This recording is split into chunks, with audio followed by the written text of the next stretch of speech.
Good morning. I am Robyn by Carpenter-Brisco. I asked these lovely ladies to join me up here, and we created this because I'm a writer. I write both books and I have a column, so I do like freelance writing, magazine, blah blah, and then I have the website, all known as the Lesbian Socialite. Excuse me, and then I have a book called Let's Get Stoned, using stones and crystals to create a life that rocks. Oh. Don't get too excited. So, my friends, when I wrote the book, didn't know. They were like, "You wrote a book?" I was like, "Yeah, dude." They were like, I said, "Yeah, about stones," and they said, "I thought it was about one." It's like, "Thanks for reading my book, dude." All my friends just buy my book. You know, I love her book.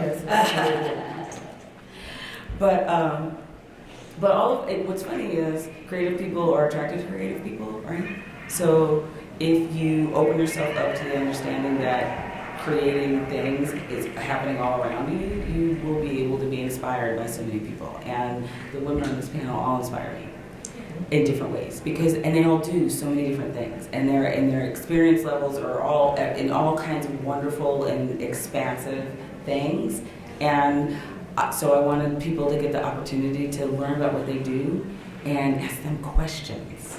So it's not going to be a lot of us doing this. It's going to be us talking about who we are, and then you going, "Ooh, I really want to know blah," and then we're gonna have some interaction. Is that good? I know it's early.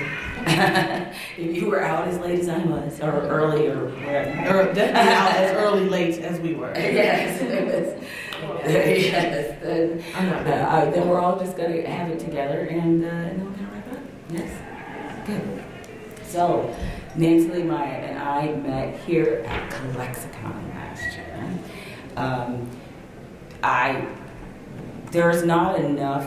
There aren't enough words available to me at this moment to be able to explain the experience that I had of her when I sat in the pitch to production last year, right? We weren't ready to pitch. Has anybody been to that pitch production? Yeah. Am I going to see any guys today? Okay, good. Cool. So when I saw that the kindness and love that she was showing people who were willing to literally say, "I have this thing, and I've been holding my baby in my heart, and now I'm telling you," and the love that she showed, and her wife showed to each one of these people was like, I was like, well, I don't even know anything about this person, but I absolutely know this is my person. I know she is my people, and so I'm keeping her. And then I found out she lives in New Orleans, and I live in Baton Rouge. So I was like, "And my friend!" Now we're friends. It's a true story. She and my spouse have massive and deep and abiding love for one another. It was like, oh yeah, sure. Okay, now you're embarrassing. So I want to Okay. I love you too. Okay, I have had such a great career with people who mentored me. So that's my deal. I'm like the, pay it back, pay it forward person, because people did that for me. A lot of great women and a lot of great men. I'm a television writer, mostly.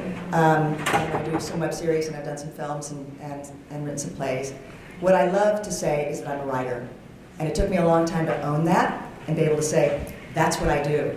Because for a long time I thought, well, that's what I do, but am I that? Am I going to get paid for that? Am I going to feel good about it? Is somebody else going to read it and like it? So writers write. That's my first piece of advice. Just whatever it is you're going to write. I don't care if it's a magazine article, if it's a graphic novel, if it's a sitcom, whatever it is, write it.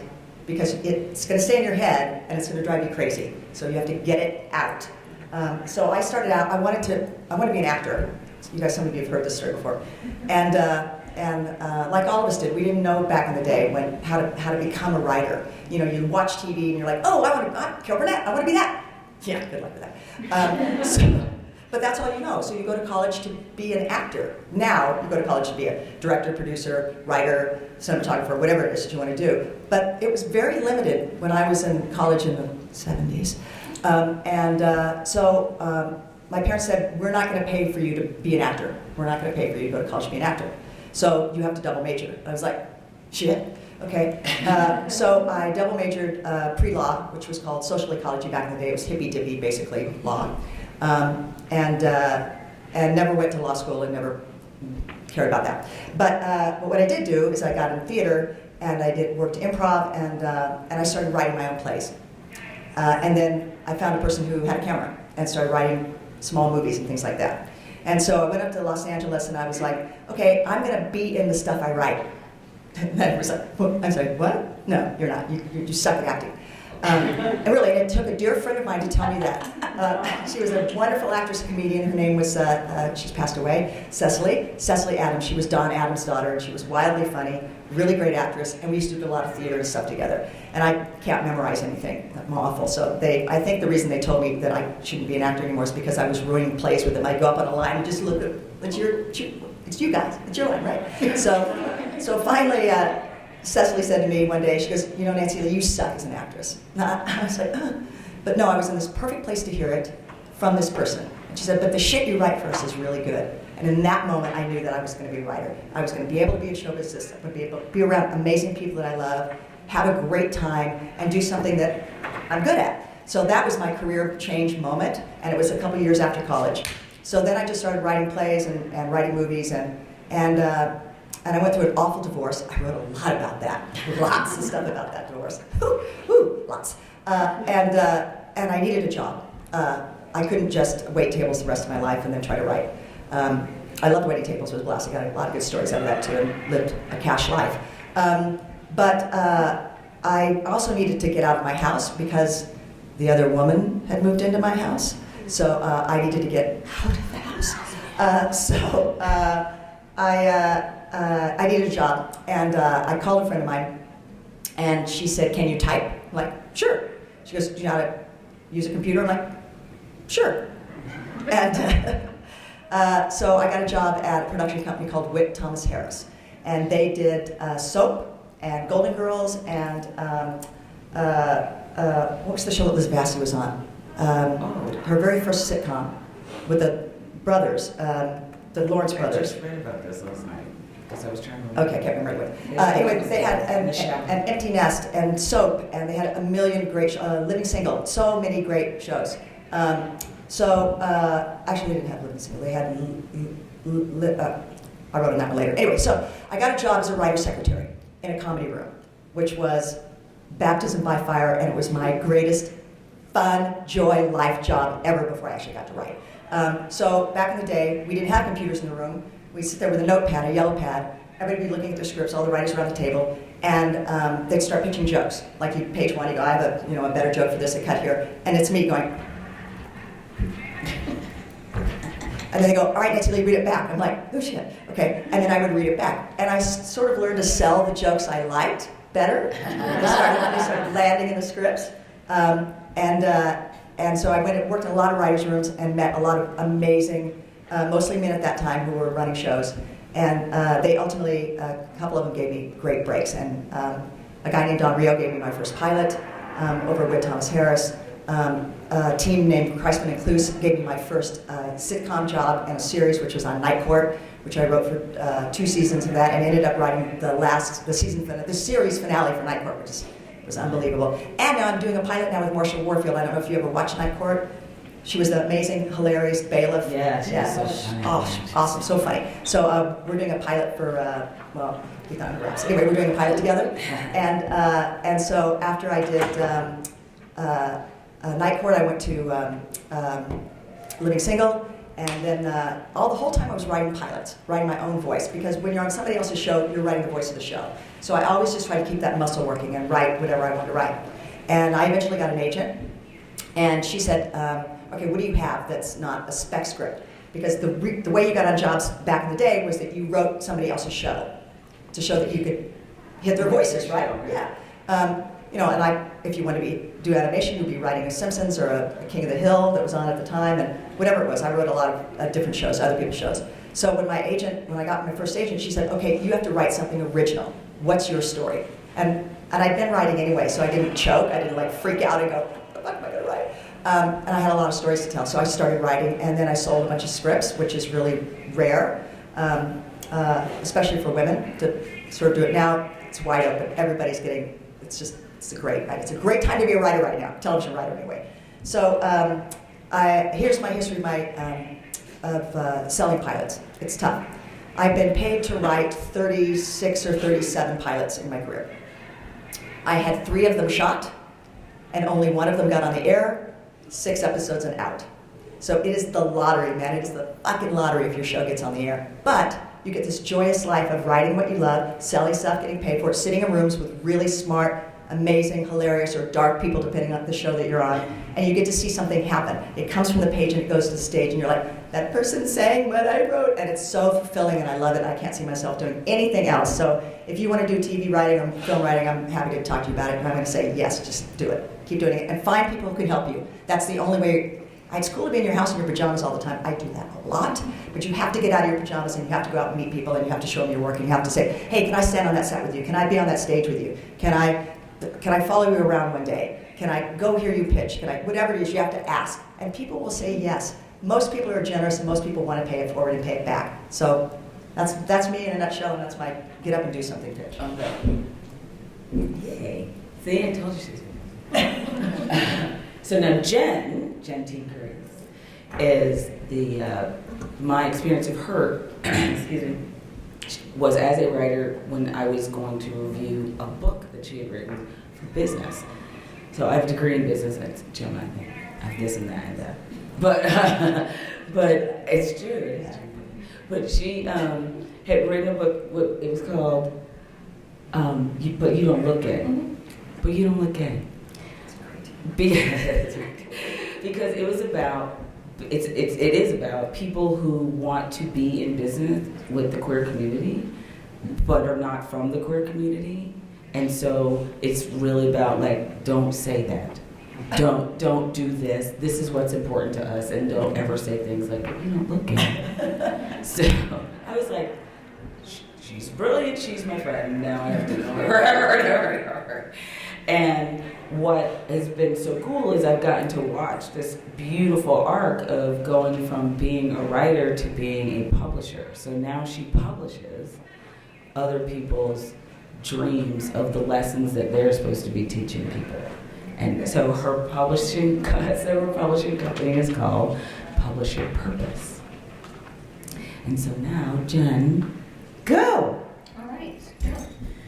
Thank you. I appreciate that. Yeah, so that book came out in 2003. So it's been, or 2013, geez, that really deals. But yeah, so it's been a while we've known each other. So I, graduating college, I wanted to be working in advertising. That was kind of like my whole dream, was to be in advertising. Somewhere along the way, I got mixed up in insurance instead, because I live in Hartford, Connecticut, which is the insurance capital of the world. And it's kind of like a rite of passage that everybody who lives anywhere in the general Hartford area, at some point you have to dip your toe into insurance. It's kind of a thing. It is what it is. And so I started a job, and I had been working in retail all throughout college, even in high school, and I had 3 jobs at all times.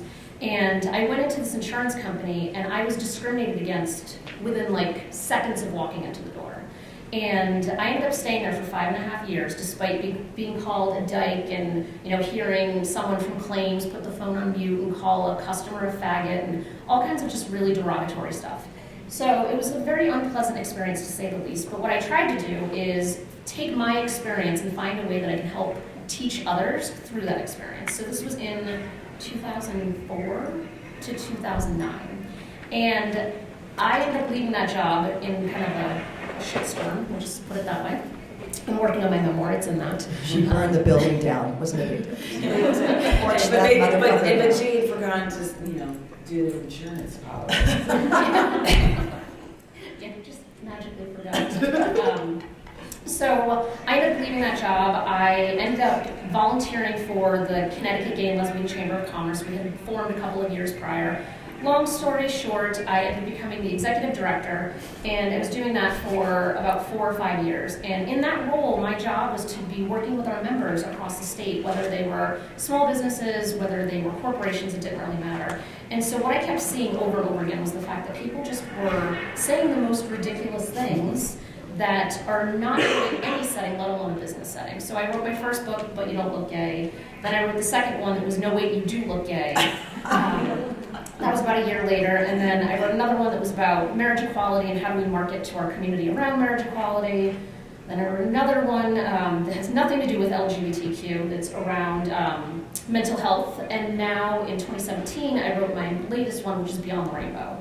And that is just kind of a combination of all the stuff that I had previously written. So my kind of takeaway in just kind of thinking about this is, if you're having an experience, chances are other people are having that same experience. And if you have the drive and the determination and the kind of the strength in a lot of ways to take that time to put your story on paper, there are so many people that you can impact by telling your personal story. And I have a booth here, and I have a big banner that says everyone has a story. And it might seem kind of like cliche or, overused, but it truly is the case. So if you're, regardless of what you're writing, whether you're in television or you're writing nonfiction or you're writing fiction, and you're looking kind of at the marketplace and seeing, oh wow, there's a lot of books on this topic. But the difference is there's not a book about this topic that you yourself wrote. And that's really kind of the key takeaway. So in my experience having done this, I had so many friends reaching out to me saying like, well, how did you publish your book? Or how did you know what to do? And I just made it up as I went. I had no idea what I was doing. And the first one was atrocious. And But You Don't Look Gay, I ended up having to redo a lot of it because it wasn't good. Fortunately, when Robyn found it, it was the 2.0 version. So by the time I got to my 5th book, it's beautiful, it's amazing, I am so proud of it. But everyone I knew was asking me like, what did you do? How did you do it? So that I turned into a group coaching program that's our Authors Academy that's like, all right, you have a story, let's talk about how you get your story out. How do you go from, I have this idea in my head, to actually physically having a book in your hand? And so doing that for a couple of years, everyone in that program then said, well, I know that you taught me how to do it, but can I just have you do it for me? I'm like, no, this is not what I do. But it took about 2 weeks to come to the conclusion of like, okay, I have a publishing company now.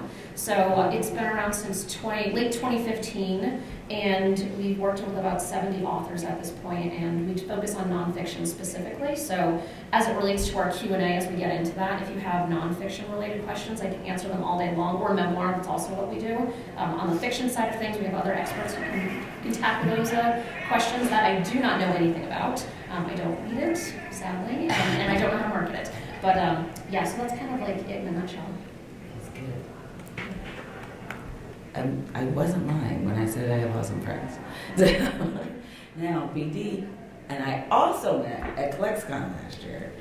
I was sure it was it had to have been sooner than last year because she became my bestie, so I didn't understand how that happened.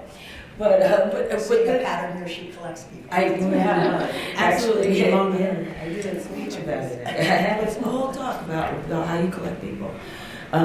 So BD is, among many things, is a screenwriter as well, and she has a web series that streams on Reverie Television called 3030. Hey. I'm sorry. So they were screening a couple episodes last year. No, last year when you saw it, that's when we were in LA at Out Web Fest. Oh, but were you? I was at ClexaCon. I did a podcast with you. It was like, I don't know, drinking she's podcast. just my friend. Yeah,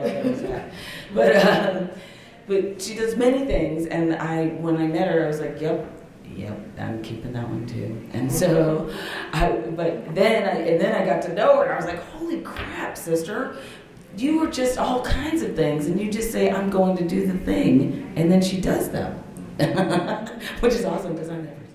So now I want you to meet Danielle Watkins. And then she takes the one person who doesn't know how to talk about themselves and say, go talk about yourself. So, hello, I am Danielle Watkins. I started off as a novelist. I have 4 novels that came out prior to me writing any script. In 2013, Will Smith put out that he wanted to do a script writing contest. And one of my friends was like, oh, you should write a script. And I was like, I didn't even want to write these damn books. What am I writing? So I take this story that I had outlined for a novel, and it was about a murder in Baton Rouge. And I said, well, they want us to turn it into a family-themed pilot. In my head, family-themed meaning it had something to do with the family, not for kids. So I write this murderous-ass pilot that's based on a family that's affluent, that's black, in Baton Rouge, and they blame the youngest daughter for this murder. And then I get rejected, because that wasn't in the paradigm. So I write the script, and it's like, oh, well, I'm not gonna do anything with that. And I start dealing with a lot of the Atlanta black lesbian YouTube / community. And I start to meet these different people from these different web series, and they're like, you should do what we do. And I'm like, no, YouTube is tacky. I'm not going to do what you do. And if I'm gonna write, I'm going to television. And they said, you can't do that, just the fuck I can. But I then meet these group of people, and they say, well, let us read what you have. The only script I have in my life is this one that got rejected. So I had this meeting to be in this screenwriting character development position for a production company. Who the hell knew? So I hand them my script, and I'm like this. And they're going to read it in front of me and tell me if it's good. And I'm like, that's the most painful thing I've ever heard. I'm like this, and they're just turning this little script, and I'm like, damn it, that's a typo. And they're turning it, and she gets through and says, I want to produce this. Shut the fuck up. You want to produce it, and then what? Oh, and we want you to be over our script development department for our entire production company. When can you start? Wow.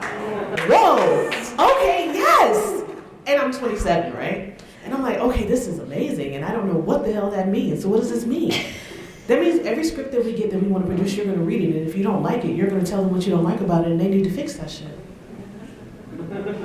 You know how many people hated me? Because I'm like, your character development, why is this person here? It was something that I was innate and able to do, but at the same time, I had learned that I didn't learn as I was going through school. So I won a contest at 9 writing a story about a werewolf, and I made my own cover and out of like this cardboard type thing, and I put paper on it, and I drew a werewolf on the front. I turned it in at 9. My first poem was published, I was 15 in 2000, and then I put these 4 novels out. So obviously I know something about telling a story, so I had to put the confidence in myself to say, okay, you know what you like, you know what makes sense, you know what sounds good, apply it. There are people right now in Atlanta that don't want to talk to me. Okay? So then one of my close friends starts her own film festival, and she doesn't have anybody submit, and she says, what am I going to do? I have a film festival in a couple months. What am I going to do? I said, well, I'll make a movie and put it in your film festival. Of course, I know what the fuck I'm doing. I had never been on a set before. I had never done anything. So I write a new script. It's a religious LGBT film, right? Because that's what makes sense. And I have $500. I get on Craigslist, and I say, hey, I'm doing a movie and I need these type of people, and I get all these trolls. I'm reporting you to the union. This is below this. This is this, and this. And I'm like, oh, I just want to make a movie.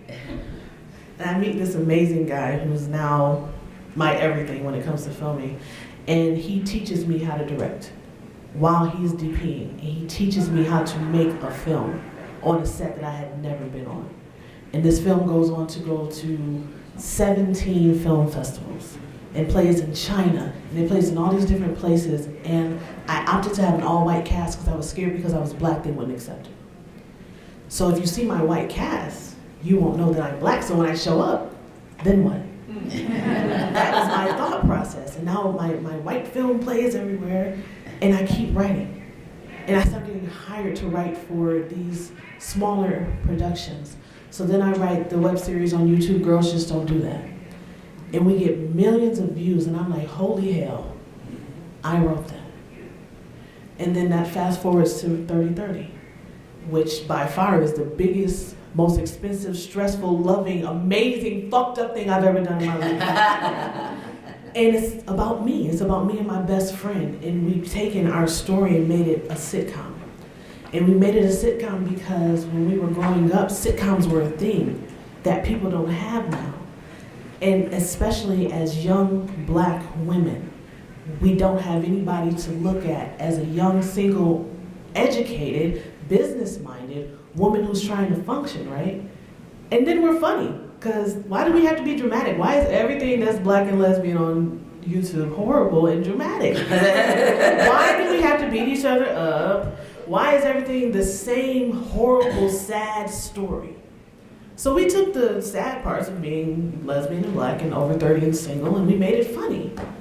And then I became a part of Reverie.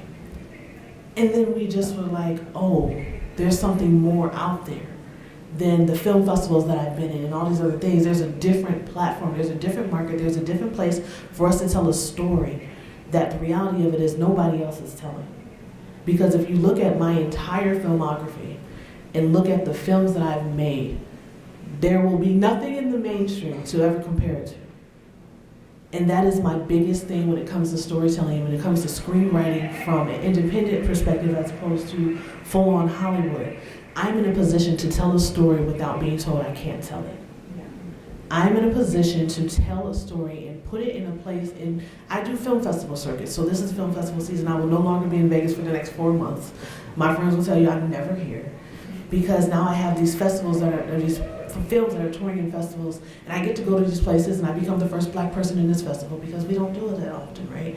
And I get to go to all these different places and sit there and show an audience that would not know my story or your story or her story or the stories that I intend to put out. I get to sit in front of them and say, guess what? That's real. That's what I do, that's what I see, that's what I know. And guess what? You didn't think that shit was real. There have been films that I've made that I was like, all right. And then get out of the film festival and somebody's crying. And I'm like, the fuck, you just watched my movie? And I remember this one girl just bawling. And she's talking about something that it reminded her of. And oh my God, I voted for you to get the audience award. Really? You know, and then I started winning awards for directing, and I did a documentary on myself for being the first African-American filmmaker in the first all-lesbian film festival in the entire country. And I do the documentary and I put it out, and everybody loves it. And it's horrible. The sound is terrible because it wasn't on purpose. It looks strange. It took forever for us to edit it. It's 36 minutes of, oh my God, this is not the best film I've ever put out.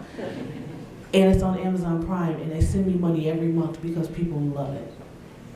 And it's like, oh, maybe I was supposed to do this. Okay, that's it.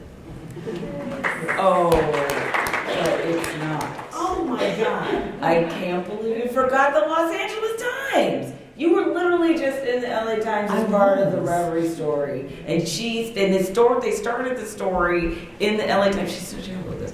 They started the story about Reverie and the fact that they're creating the amazingness that Reverie Television is doing with her as the example. Okay, so okay, yeah. all right. So what happened was last year they said they called several of the content creators for Reverie. And with me being a Reverie original series, I was one of them.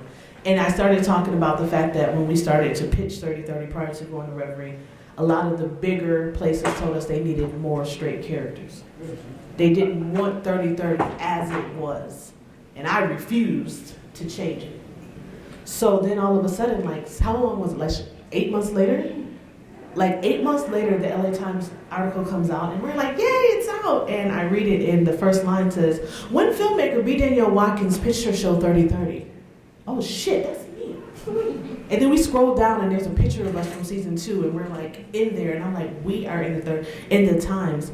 And then when you read the rest of the article, they don't talk about anybody else. It's Reverie and 3030.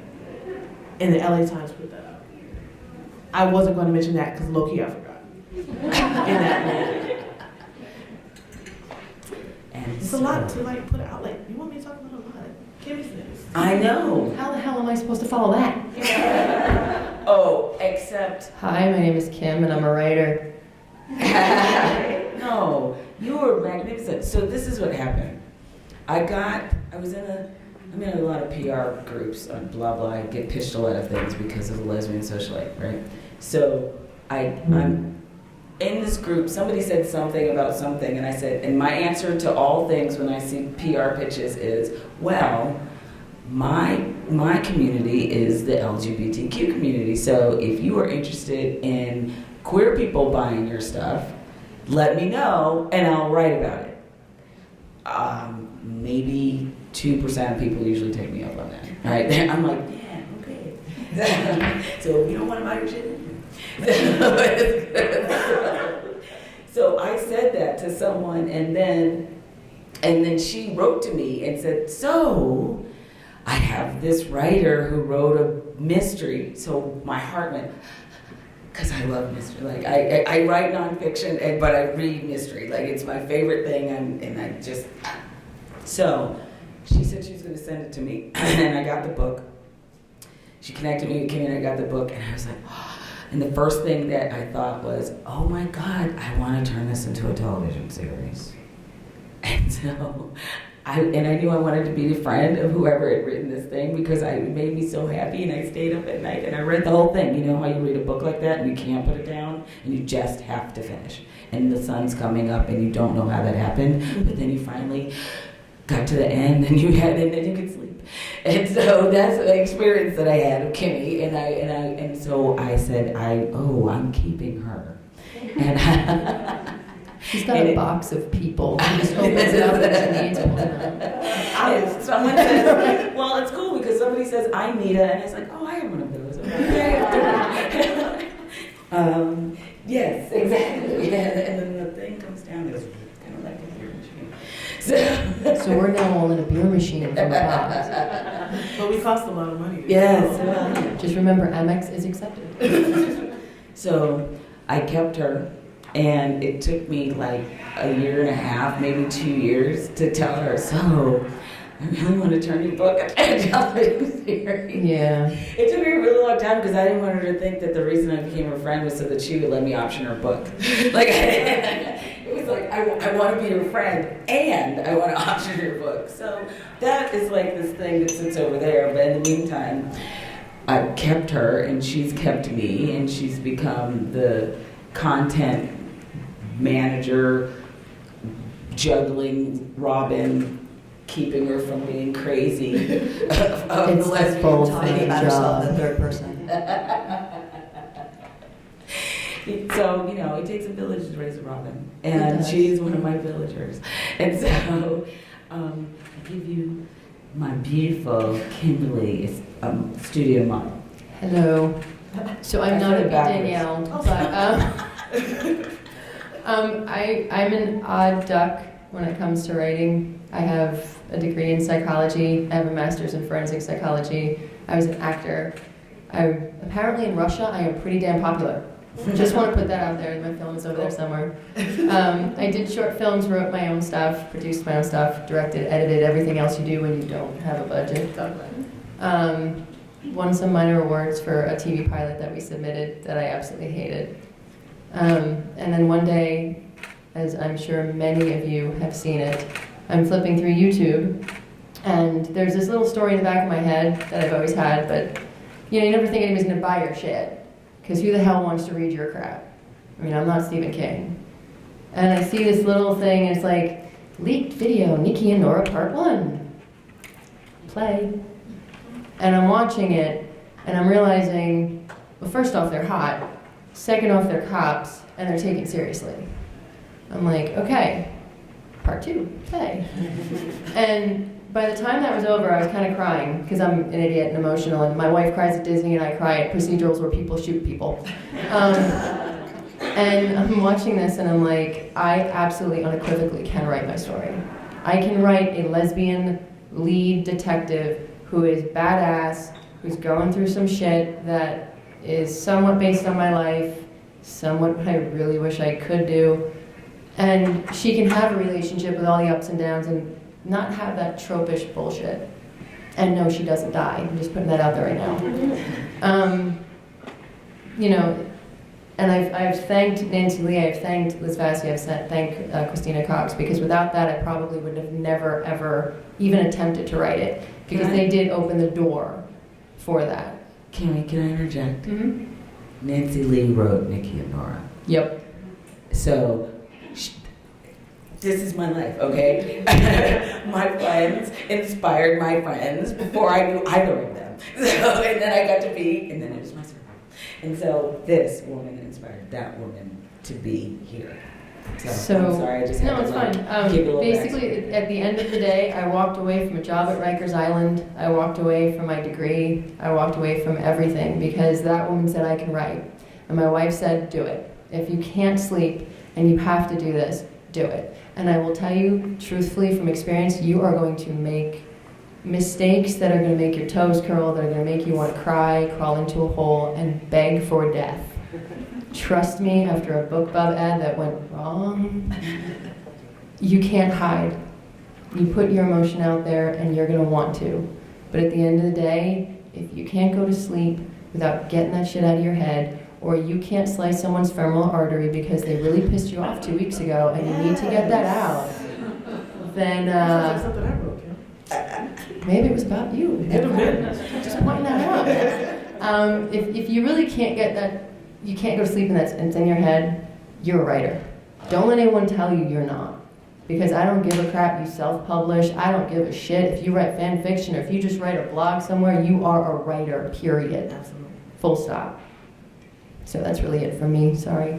Sorry, that was perfect. That was perfect. That was perfect. Okay, so now do you understand why they're here? And now they understand why I want you to ask them some questions because I know they're like burning with the questions.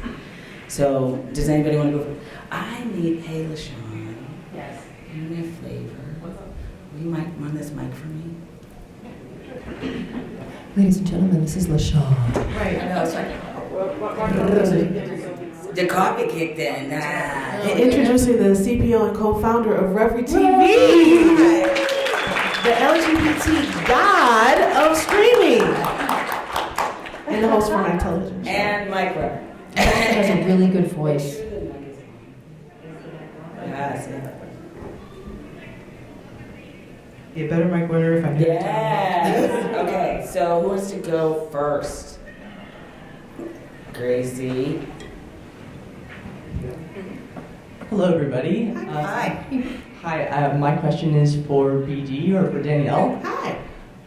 You said something that was really fascinating. I'd love if you could expand on. Okay. You said one of the ways that you take advantage of the assumptions that people make about your films is you casted an all-white film as a way to get yourself in the room. I thought that was so interesting. Could you talk more about the decision-making behind that? Absolutely. The reality of it is, in the film festival circuit, there are not a lot of women, lesbian, who look like me.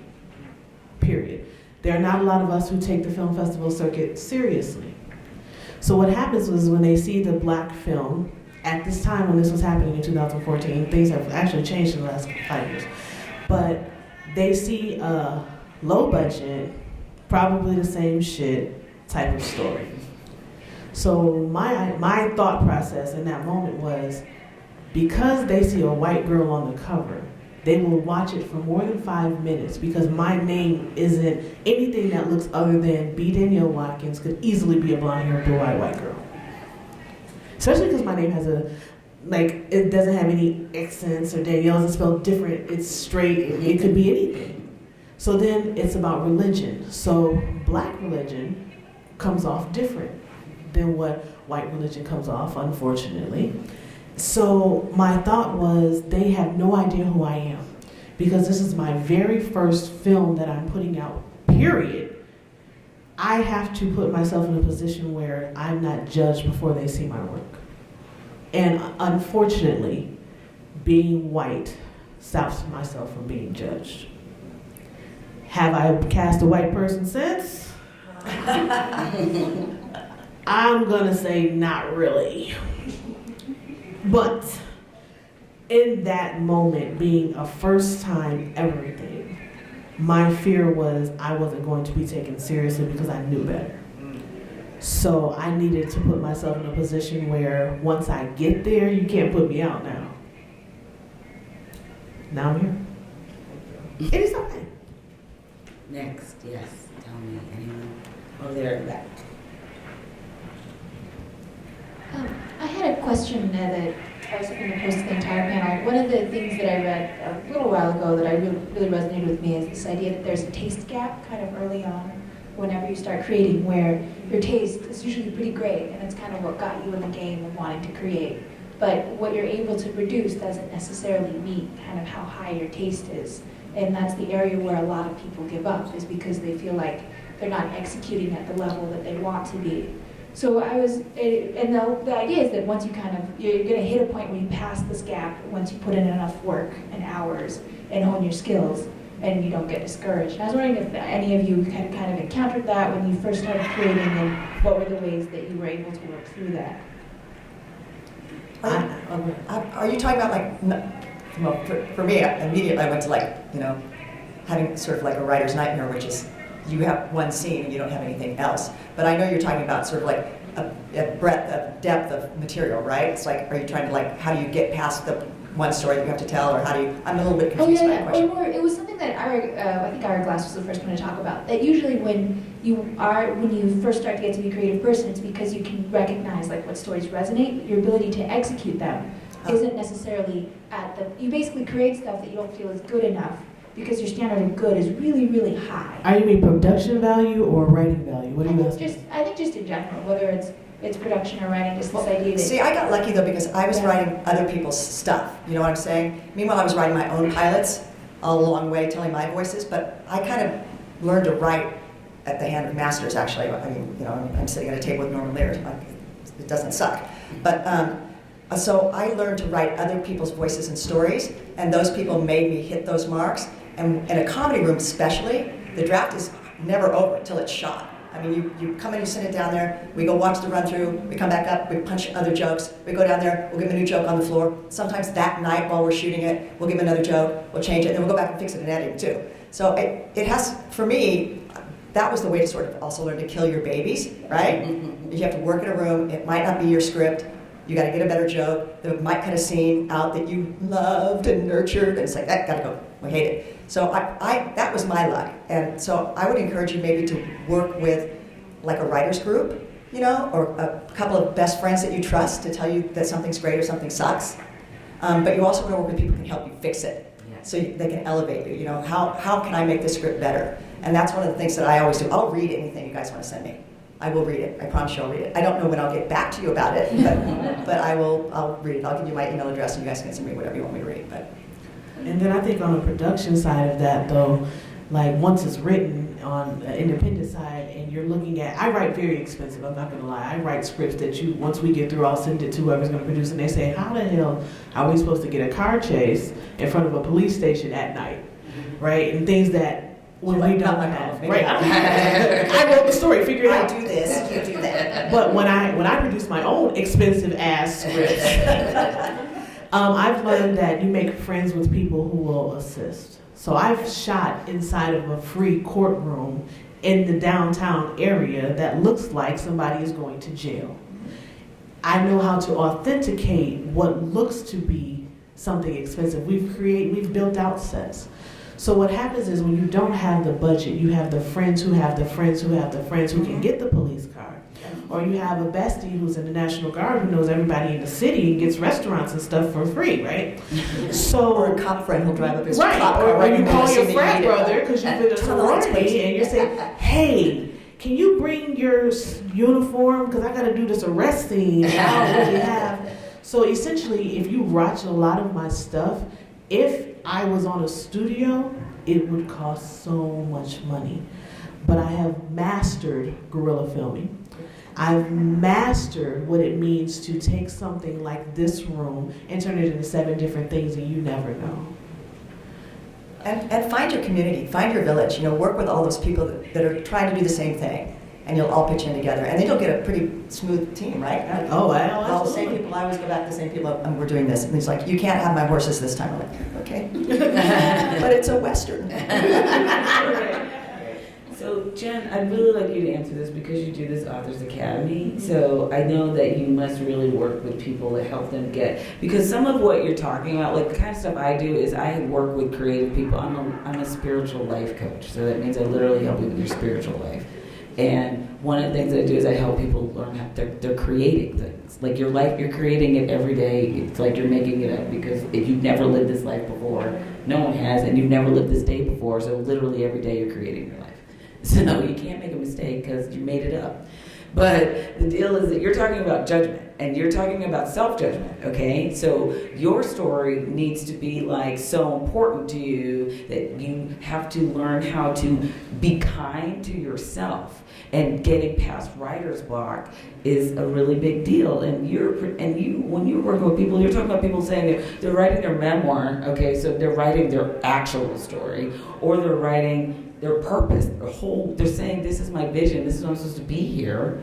And then that's like your heart, and it's like, but please learn.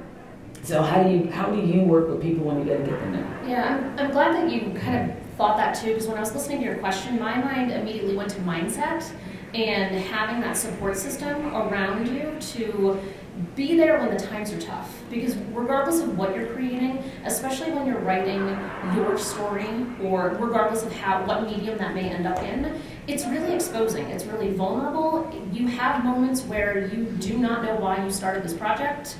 You have moments where you are elated and so excited you can't wait till it's done, but those are far and few between. It's usually those really hard days. So I think that there's so much to be said about finding, like you were saying about a writer's group, like get some kind of group of people that you can trust, and trust is the 100% key to that. It doesn't matter if they're writing something similar to what you're doing, it could be something completely different. I don't think that really matters. It's a matter of just finding people that are around you that you can put your faith into, that can provide kind of critique and criticism that you are okay and accepting of taking.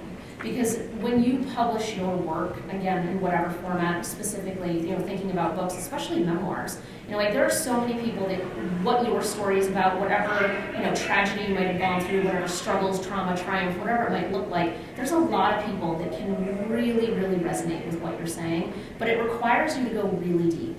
And I think a lot of times we start the process at a surface level, and it's like, all right, this is my story. It's very fact-based, it's very like beginning, middle, end.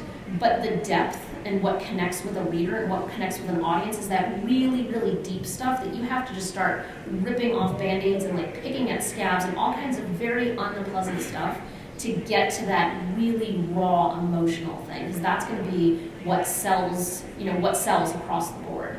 But it's not easy to get to. So I think having a really concrete support system in whatever fashion that looks like is really kind of the pivotal piece. Did you want to say something again? Wait, for me it's different. I still will be honest and tell you I don't feel I'm writing to the level I should be writing.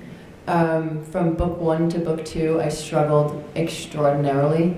From book 2 to 3, I actually ended up taking over a year off because my grandmother passed away and I just fell apart. But I got lost in the shuffle. I used 2 editors, not 1, because of my big boo-boo with BookBub. And for me, I'm kind of isolated, so it is very hard for me to get a group, even though I'm in New York. A lot of people strictly do print, and if you don't do print, I'm alienated, because I refuse to do print anymore. The overhead is too high. So I really do struggle to get a lot of people, but the online community for me is a lifesaver. I'm a huge ERPer, so they all are like massive supporters for me, and I can't thank them enough. My wife is a huge support system. My mother reads my stuff and yells at me profusely for who I've hurt or harmed. But I've also found Gotta write what you know. Sorry. Oops. But for me, a lot of when I do have that conflict and it gets so overwhelming that I cannot write, that energy is so negative to me, I have to put it out somewhere. And talking to people sometimes doesn't help me. So I will go biking. I drag my wife to a movie where, it's a stupid horror film just so I can giggle at who dies. I will play video games because they are very cathartic, especially Borderlands right now. I do try to get it out, but I also try to make it a very strict time frame, because if I get stuck in that, you're not going to see me for the next 6 months. So you have to really regiment yourself because your friends can support you. They can all be there for you. You can tweet out to your heart's content. They can text you. You can have people read your stuff. But if you don't get your head out of your own ass, it's going to mean nothing. So you have to be your own champion. You have to fight for yourself, okay? Yes. It's all right. So, does anybody have another question? We have time for one more question. So I write a lot of fan fiction, and I have a lot of ideas, and my friends are kind of encouraging me to try and write like an original novel. But one of the things that's stopping me, and one of the reasons I really like fan fiction, is because there's already characters, and there's already like a world that you can draw from. You know, you need something to happen, you can go to the show and be like, wait, I can turn this event into an event, you know, that fits my story. So I guess how do you come up with all of that? Like I have ideas, but I just want to write fan fiction. Like you have The ideas, idea. are you asking about how you come up with characters and stuff Are like you that? looking for an original idea? Is that like? Yeah, like how do you turn an idea into... It's in your head. It's Yeah, it's already there. And sometimes you have to be low-key crazy to have it, though. Yeah. Like, because sometimes I think I'm kind of psychotic. Yeah. What You think? I Yeah. agree. She is kind I'm of. I'm telling you, like, That's why I put them on that. some stuff comes out and you're like, where the fuck did that come from? I go to the dentist's But office and my that's dentist will kill me. Trust me. I mean, my wife sits there and looks at me and goes, "Where the fuck did you come from?" I mean, I will be sitting at a subway station with an idea and I'll be looking like, "Oh, dude, if he had a gun in his pocket, he could totally take out half of the New York City subway system." Right, and then you come up with, by the time the ride is over, you know who's dead, what cop is on it, and then how it happened, where we're gonna hide the body. And you've already got your location because you were in the subway. Damn it, and then they under the train. Bam. You know what? Hey, don't Don't be hanging fuck out with with them. really So I get out of my house. Well, not enough, but my wife says, "Are you going to wear those pajamas for 2 more days?" She's like, "Go write somewhere else." So I have a friend of mine who owns a bar nearby, convenient, and I call it my satellite office, and I go there and I write in this bar. I can get up and walk around. I know my computer's going to be okay, and if I want a cocktail, it's conveniently located. And I get out of my head and I start hearing other voices, and then the characters start talking to me. Because other people are around me and I'm listening to their stories and I'm hearing laughter, or somebody's crying about something, or pissed off about something, or watching a sports game and they're too loud and I want to kill them. But the voices will start talking to you. It happens to me all the time. Sometimes I don't have an idea for a show, and all of a sudden I have an idea for a scene, and these characters are talking, and I'm like, okay, I'm along for the ride, and they take me there. I mean, seriously, the Barrett sisters, I think, did you read Barrett sisters? No. Okay, I come from a family of twins. Whoever's been in my panels before has heard this story. I come from a family of twins. There were 4 sets of identical twins on my mother's side of the family in 2 generations. Lots of twins, identical, it's crazy. And they name rhyming names too, which is ridiculous. My mom and her twin were May and Faye. I was surrounded by twins, and I wanted to write a twins story, but I didn't want it to be, you know, like a kid's family movie. I wanted a dark twin story, and the reason I wanted to do that is because my mother's twin passed away, and my mom was the one that sort of had to take her off life support, and it traumatized her. And the rest of her life, she wanted to get out of here and be with her twin. And she said to me, she was like killing myself. Mm-hmm. And I'm like, okay, that's my story, right? So I have to frame it. I called a friend of mine who's a wonderful writer. He wrote Justified and a bunch of other shows, Grandiose. He's amazing. He goes, you got to frame it. Frame that show. I like that idea. What is it? So he said, how about this? He goes, what's this thing that everybody gets? And so we came up with, what if Cain and Abel were identical twin girls, and you don't know until the end of the series which one kills the other one. So that's my giant framework of this entire series. But I got to back into it. But it helped me. I now knew what my ending was going to be. So I sat down and I started to write, and these women started talking to me. And so I would just, think about what you know, write what you know, and then let them tell you what to say. I mean, they do. Don't they start talking to you? It does. just It takes freaky. its own frame, and once you come out of that trance, because it puts you in a trance-like state when you're writing, especially when you're screenwriting, because you have to see it and hear it, and it has to look like it's going to play out on the screen, right? So at the end of it, like, you start talking to yourself and talking back to them, And you're like, girl, that's crazy. And like they have their own personalities and they have their own accents. If they have accents, they have their own everything. And you physically embody that as you're writing it. And it's no longer you. So essentially, if you're going to do an organic, whatever it's going to be, whether it's going to be a novel or whatever it is, once you know what it is, it'll write itself. It's going to write for you. Yeah, just write a scene. Start writing something that's not somebody else's characters and see what happens. So I'm gonna put it in the like life coachy hippie frame right here, Because that's why she's here. So you, by doing this process that she just said, you were literally writing fan fiction of every story that you see. So you do it, you hear their thing, they're saying the thing, so you're like, and then you have to love them, okay? And then write it. Because every time you do this, you're telling a story anyway. You just really know that character, okay? But that would be like going to the bar every day, then seeing that one guy that's always sitting there. That's right, and write one scene. Yeah. The scene that I wrote for Barrett Sisters, that's the name of the twin script, was not the tragic, dark scenes. It was about one of the girls who's a cop, there's always cops in my shows, who hears that a longtime ex-boyfriend has come back to town, that both twins dated. So, and the one twin is also bisexual, which is fantastic, because that gives me other room to write the stories I want to tell. So that's the first scene I wrote was she finds out that he's in town. She goes over to knock on the door. He's not there. She walks around the backyard. He's sitting in a lawn chair, like in his underwear, with the sprinklers going, because it's ass hot. It's in the swamps and the bayous, and he's drinking a beer. And she's standing there, and he goes, "Are you coming in?" She takes off her clothes, gets down to her underwear, goes and sits in the lawn chair. The hose hits her, and she's like, "Ugh." And then they start talking. And at the end of the scene, she's like, "You fucking asshole, why did you come back?" It's like, and then and they told you, they start talking to you. It's weird. Find that weird thing and let them talk to you. That's good. Well, can we get one more question? Yes, we have one more question. I'll try to make it fast. So I'm an novelist, also aspiring, and my girlfriend has been really saying, like, when I tell stories, she can see the characters. Is it on? Okay. She can see the characters and such, and she's thinking, like, you're so visual, like, have you thought about writing a script? And I was like, I can't write a script. And so I came to ClexaCon, now I'm feeling like, well, maybe I can. Oh, you absolutely can. You absolutely can. Yeah, so just if you guys have any advice for me, like what do you think the first step I should do? That shit. Write it. Yeah, right. Just write. The answer is right. Write the story. Sit down on Girl, you ask me too many questions. Write the fucking just script. write the damn thing down. Literally.